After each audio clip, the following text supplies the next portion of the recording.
नमस्ते दोस्तों, मैं ख्याति स्वागत करती हूँ आप सभी का बलवंत खसिया इंस्पिरेशनल यूट्यूब चैनल में। दोस्तों, आज मैं आपको जब दोस्तों बोल के सम्मुख कर रही हूँ, तब मैं जानना चाहती हूँ कि आप अपने दोस्त में कौन सी क्वालिटी ढूंढते हैं।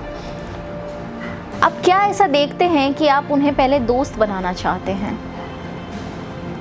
काफ़ी डिफ़िकल्ट है इस ज़माने में एक सच्चे दोस्त को ढूंढना। और अगर मैं बात करती हूँ एक सच्चे दोस्त की और मुश्किल ही उसे ढूंढने की, तो ये बात हमें पहले जानी पड़ेगी समझने 5000 साल पहले महाभारत से।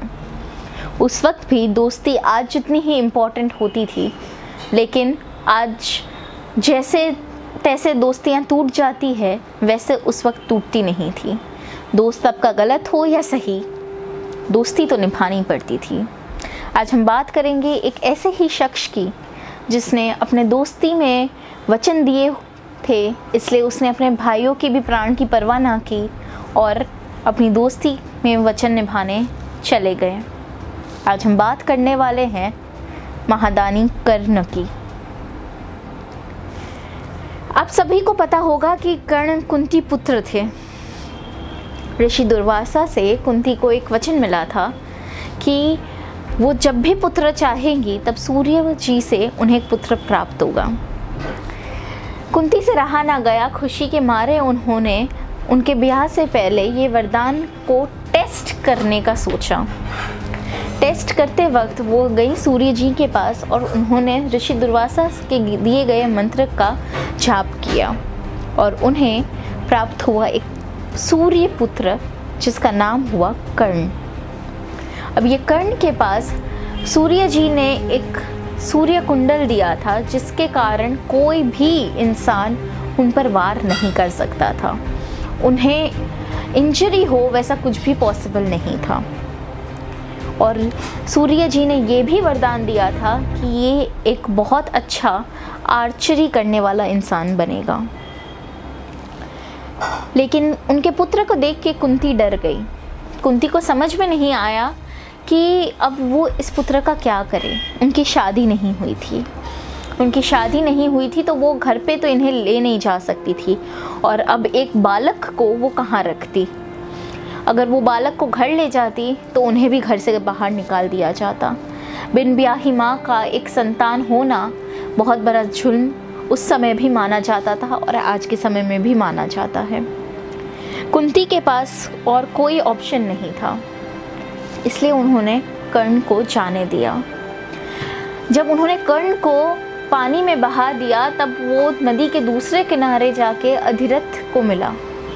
अधिरथ एक रथ चलाने वाले इंसान थे और अधिरथ की वाइफ का नाम था राधे, इसलिए बहुत बार कर्ण को राधा पुत्र भी कहा जाता है। अब देखने की खूबी ये है दोस्तों कि कर्ण का जन्म हुआ था राजा रजवाड़े में, यानी कि वो क्षत्रिय थे, लेकिन उनका उछेर हुआ था सूत में, इसलिए उन्हें सूत पुत्र भी कहा जाता है। अब क्योंकि वो पैदा क्षत्रिय में हुए थे, इसलिए उनके जो गुण थे वो भी क्षत्रिय वाले थे। क्षत्रिय वाले थे, इसलिए उन्हें भी क्षत्रियों की तरह वॉर में जाना काफ़ी पसंद था। लेकिन उन्हें कभी उनके माँ बाप जाने नहीं देते थे, क्योंकि सूत का काम वो नहीं होता। सूत का काम बस रथ चलाना ही होता है, सारथी बनना ही होता है, इसलिए उन्हें हमेशा बिठा दिया जाता था। कर्ण को ये बात बिल्कुल पसंद नहीं थी। उन्हें लगता था कि उनके साथ अन्याय हो रहा है, और वो ये कास्ट सिस्टम में बिलीव नहीं करते थे। उनका मानना ऐसा था कि अगर वो कुछ कर सकते हैं तो उन्हें उस बात का फ़ायदा उठाने मिलना चाहिए। उन्हें भी इक्वल राइट्स होने चाहिए कि वो सारे काम को प्रैक्टिस कर पाए। उन्हें आर्चरी सीखनी थी, लेकिन उन्हें आर्चरी सिखाने के लिए कोई भी गुरु तैयार नहीं हो रहे थे, क्योंकि सबका कहना यही था कि सूत पुत्र को आर्चरी यानी कि धनुर्विद्या नहीं सीखनी चाहिए। ऐसे करते करते वो गुरु द्रोणाचार्य के पास पहुँचे और गुरु द्रोणाचार्य ने भी उनकी काफ़ी इंसल्ट की कि वो सिर्फ क्षत्रियों को ही सिखाते हैं, सूत पुत्र को नहीं। ये सारी बात बचपन से ही कर्ण के मन में बहती चली गई और ये सब एक ज्वालामुखी की तरफ फटने को थी। अब होता ऐसा है कि कर्ण खुद ही आर्चरी सीखने के लिए चले जाते हैं, फिर वो गुरु के पास जाते हैं और गुरु से लेकिन कर्ण ने ठान ली थी कि वो धनुर्विद्या सीख के रहेंगे। अब अगर कोई सही तरीके से सिखाने के लिए नहीं है तो वो गलत तरीकों को अपनाने के लिए भी तैयार थे। वो एक ब्राह्मण के वेश में गुरु परशुराम के पास जाते हैं और उन्हें वो विनती करते हैं कि उन्हें धनुर्विद्या सिखाए। परशुराम उन्हें अव्वल तरीक़ों से धनुर्विद्या सिखाते हैं और फिर उनकी जब ट्रेनिंग ख़त्म होती है, फिर परशुराम जी को उनकी सच्चाई का पता चलता है कि ये तो क्षत्रिय नहीं है, ये ब्राह्मण भी नहीं है, लेकिन ये है एक सूत पुत्र। उस वक्त परशुराम जी उन्हें एक श्राप देते हैं कि वो जब भी अपनी धनुर्विद्या का सही तरीक़ों से इस्तेमाल करना चाहेंगे तब वो कहीं पर फेल हो जाएंगे।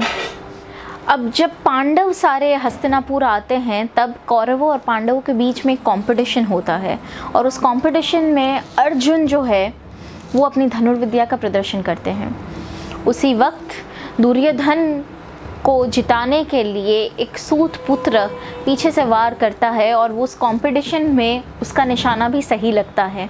तब सब ये देख के अचंभे में पड़ जाते हैं कि ऐसा निशाना अर्जुन से बेहतर किसका हो सकता है, और उस वक्त पता चलता है कि वो निशाना जो है वो कर्ण का है।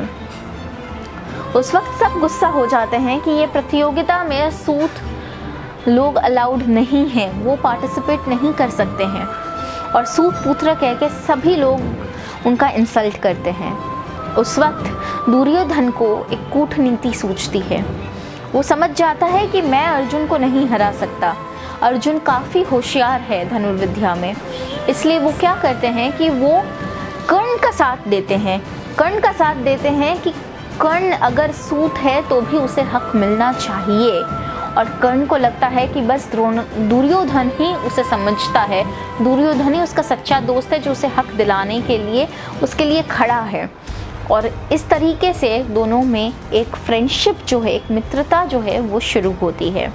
इसके बाद हर वक्त दुर्योधन कर्ण का इस्तेमाल करता रहता है अर्जुन और दूसरे पांडवों को हराने के लिए, अपने आप को और शक्तिशाली बनाने के लिए, और कर्ण जो है वो मित्रता में अंधे होकर दुर्योधन का साथ देता रहता है।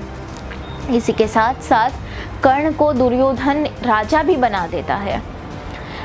दुर्योधन कर्ण को राजा बना देता है, लेकिन कर्ण राजा बनने के बाद भी दूसरे सूत या ब्राह्मण के लिए कुछ अच्छा नहीं करता, या फिर उसने जो प्रॉब्लम्स फेस की है उसे सुधारने की ट्राई नहीं करता है।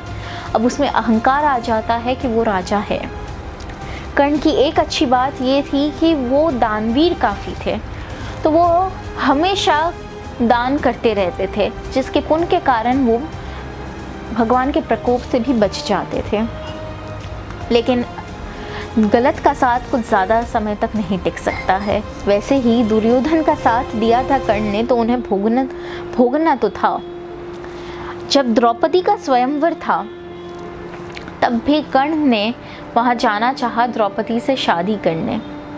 द्रौपदी से शादी करने उन्होंने चाहा, लेकिन द्रौपदी ने भरी सभा में उन्हें सूत पुत्र कह के उनका इंसल्ट किया, उनकी मानहानि की।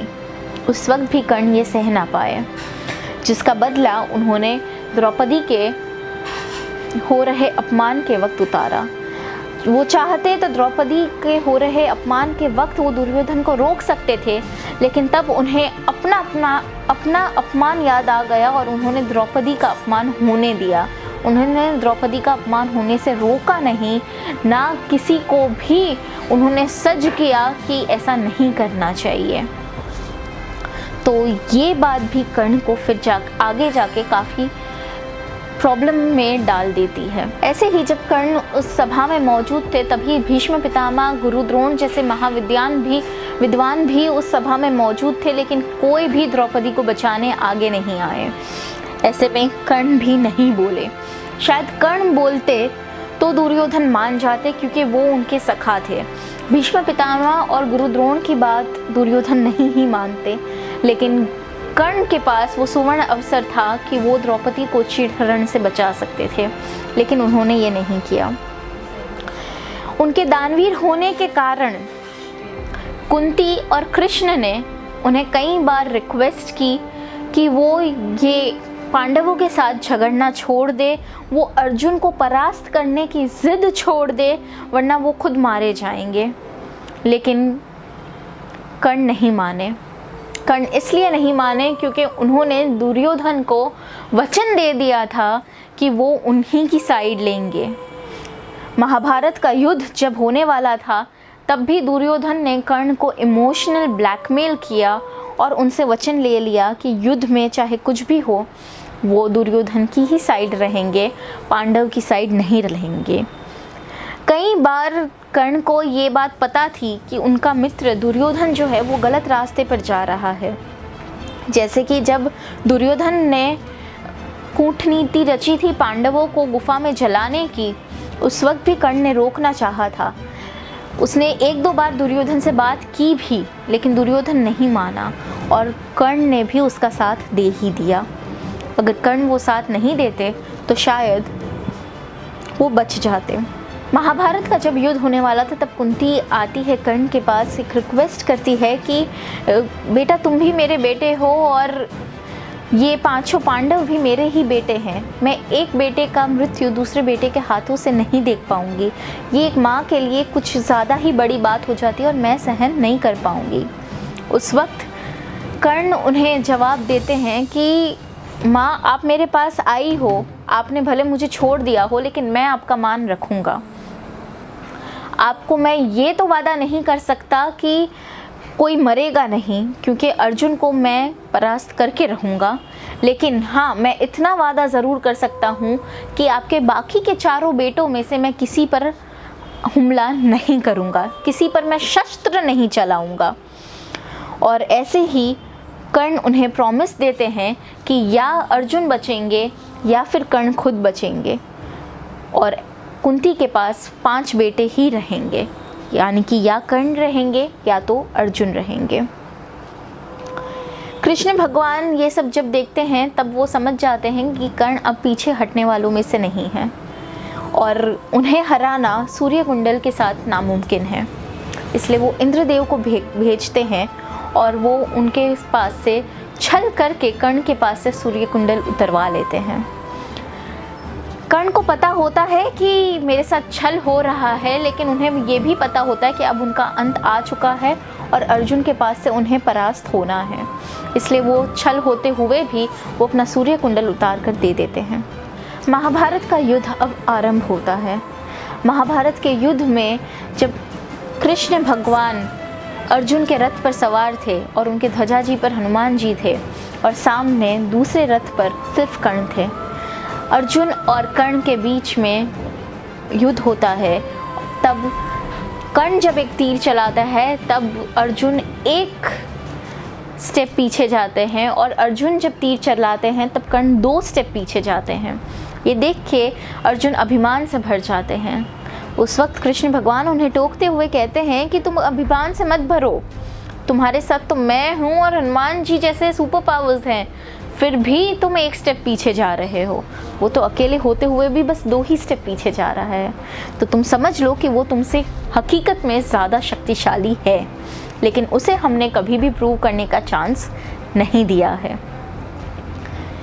ये बात अर्जुन को भी फिर समझ में आ जाती है कि कर्ण उनसे ज़्यादा शक्तिशाली और बेहतर धनुर्विद्याधारी है, लेकिन कर्ण का अंत करना ज़रूरी हो जाता है क्योंकि वो दुर्योधन को सपोर्ट कर रहा होता है। महाभारत के युद्ध में जब कर्ण के रथ का पहिया फंसता है तब उसे निकालने के लिए कर्ण सारे शस्त्र छोड़ के नीचे उतरता है रथ से और वो पहिया निकाल रहा होता है। उस वक्त छल करके उस पर वार किया जाता है और कर्ण की मृत्यु की जाती है। उस वक्त कृष्ण भगवान ने क्लियरली कहा होता है कि सामने से तो इसे मार ही नहीं सकते, ये सामने से मरेगा ही नहीं, इसे अगर मारना है तो इसे पीछे से वार करके ही मारना पड़ेगा। और ऐसे कर्ण की मृत्यु हो जाती है। दोस्तों, हम सब जानते हैं कि कर्ण एक अच्छा इंसान था, वो महादानी था और उसने अपनी मित्रता भी ऐसे ही निभाई कि हम सबको उसमें से प्रेरणा मिलती है कि चाहे आपका दोस्त सही हो गलत हो, लेकिन अगर आपने वचन दिया है तो उस वचन से बंधे रहना हमारा कर्तव्य है। ऐसा नहीं है कि उसे आप गलत काम में साथ दो, उसे गलत काम में से अगर आप रोक सकते हो तो बिल्कुल रोकना चाहिए। जैसे कर्ण भी दुर्योधन को रोकता था, लेकिन दुर्योधन ने उसकी एक सुनी नहीं।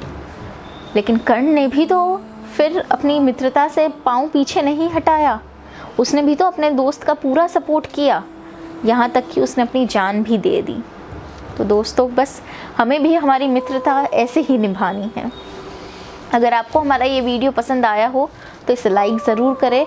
आप हमें और बातें हमारे कमेंट्स में कर सकते हैं।